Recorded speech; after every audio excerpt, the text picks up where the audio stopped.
Assalamualaikum warahmatullahi wabarakatuh. Perkenalkan, nama saya Khairani. Saya merupakan calon guru penggerak Angkatan 4 Kabupaten Agam. Instansi saya SMA N1 Banu Hampung. Sekarang saya bersama dengan rekan kerja satu instansi saya, yaitu Ibu Novita Reni dengan mata pelajaran fisika. Sekarang saya ingin mewawancarai Ibu Novita Reni dengan tema mengambil keputusan yang berhubungan dengan materi guru penggerak, yaitu pada modul 3.1. Baiklah, saya langsung saja.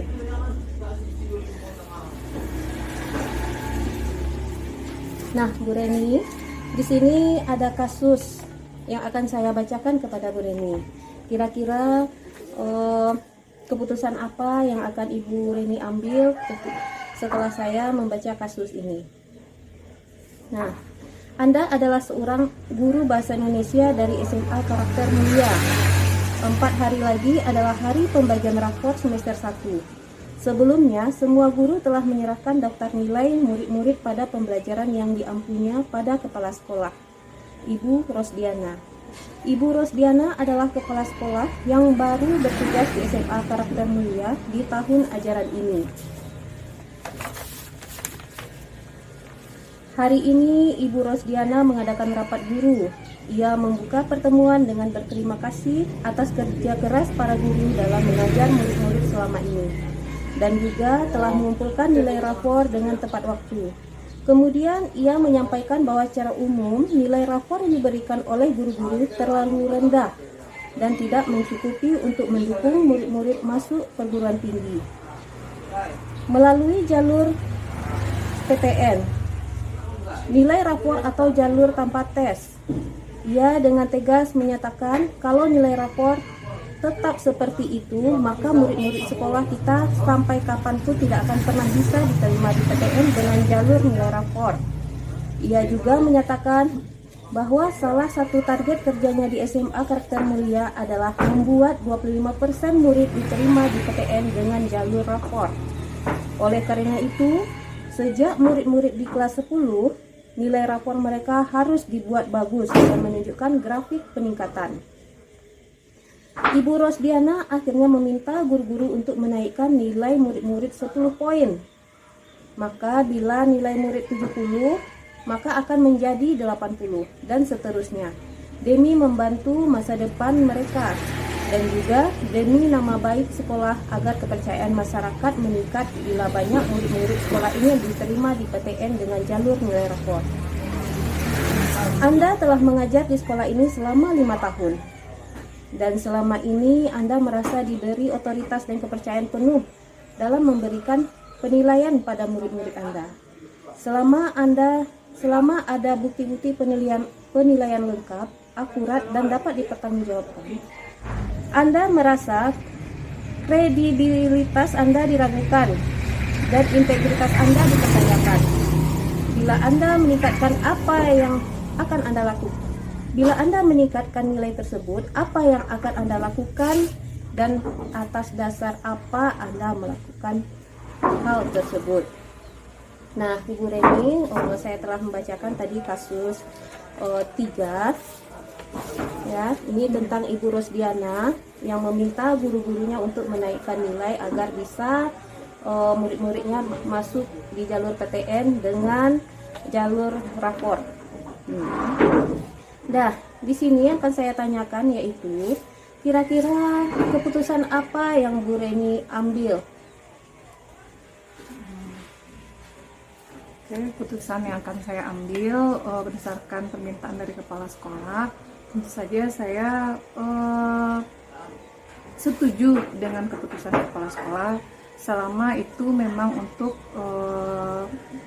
meningkatnya prestasi sekolah dan memang untuk siswa.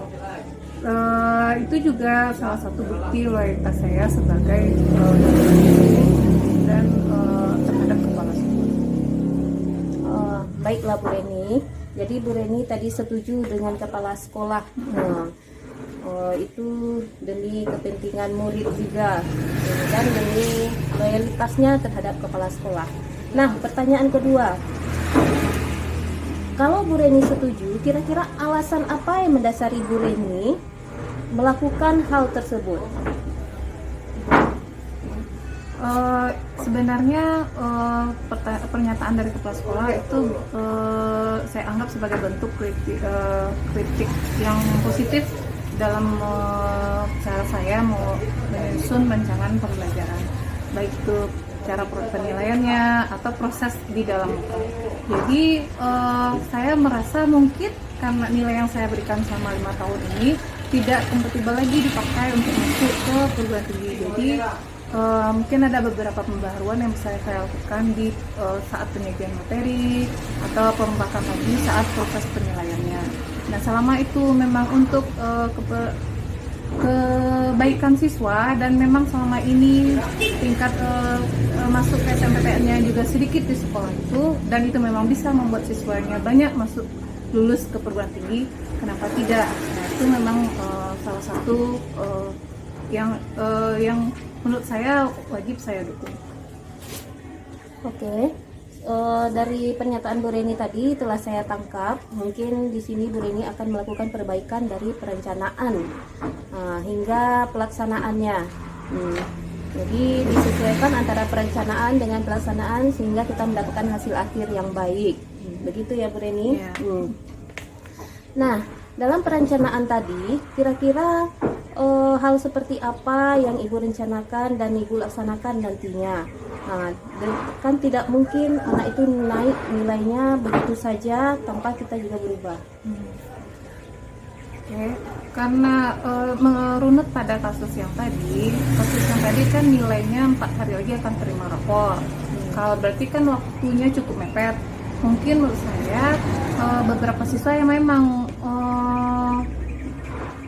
kompatibel untuk masuk ke perguruan tinggi dengan nilai misalnya rankingnya 10 besar, itu mungkin akan saya berikan pengayaan tadi apakah mereka mampu, sampai kan nanti ada di tingkat-tingkat indikator pembelajaran yang bisa diulang lagi proses pemberian proses penilaiannya.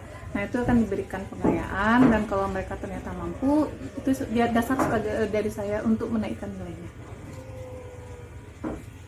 Ya, Bu Reni memberikan jawaban, dia akan memberikan pengayaan terhadap anak didik atau terhadap siswa. Kemudian di sini yang ingin saya tanyakan, apakah nilai yang dinaikkan ini berlaku untuk semua siswa? Seperti yang saya sebutkan tadi, nilai yang dinaikkan tidak untuk semua siswa. Dibatasi mungkin untuk yang 10 besar, dan memang mereka bisa masuk nominasi lulus di perguruan tinggi. Tapi kalau yang lainnya, saya rasa itu mungkin tidak bagus kalau dinaikkan semuanya, karena kan tidak semuanya mungkin bisa mengikuti SNMPTN tanpa tes, tergantung pada minat dan bakat mereka. Oke, Bu Reni, itu tadi ya anak-anak yang berkompetensi yang harus dinaikkan nilainya. Nah, tapi kalau anak yang tidak ada usaha sama sekali, gurunya saja yang berusaha, itu sama saja ya. Umpan balik pun tidak ada rasanya. Jadi menaikkan nilai untuk murid-murid tertentu yang memiliki kompetensi dan usaha yang baik. Kemudian ini untuk kedepannya, tadi itu kan 4 hari menjelang ujian. Kira-kira perbaikan apa yang akan dilakukan untuk kedepannya? Mungkin saya mulai dari perencanaan dulu. Perencanaan, lihat di indikator soalnya, saya telah lagi indikator saya yang lama, apakah bisa dipakai oleh siswa atau tidak. Metode pembelajaran saya juga apakah bisa, karena kalau rata-rata siswa memiliki tingkat kepintaran yang cukup tinggi, mereka biasanya bisa menguasai, tergantung cara gurunya menyampaikan materi tersebut. Jadi saya ulang kembali proses menyampaikan di kelas, mungkin terlalu kaku atau mungkin perlu perubahan atau inovasi. Nah, akhirnya nanti kita lihat di ulangannya, kalau ternyata hasil ulangannya sesuai dengan indikator dan nilainya cukup tinggi, itu berarti proses programnya juga sudah berhasil. Baiklah Bu Reni, itu tadi beberapa pertanyaan yang saya ajukan kepada Bu Reni ya. Pendapat Bu Reni tadi akan saya simpan dan menjadi pengalaman bagi saya.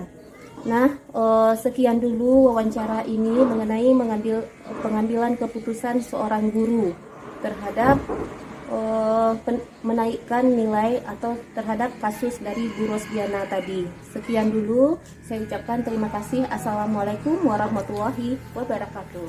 Terima kasih Bu Reni.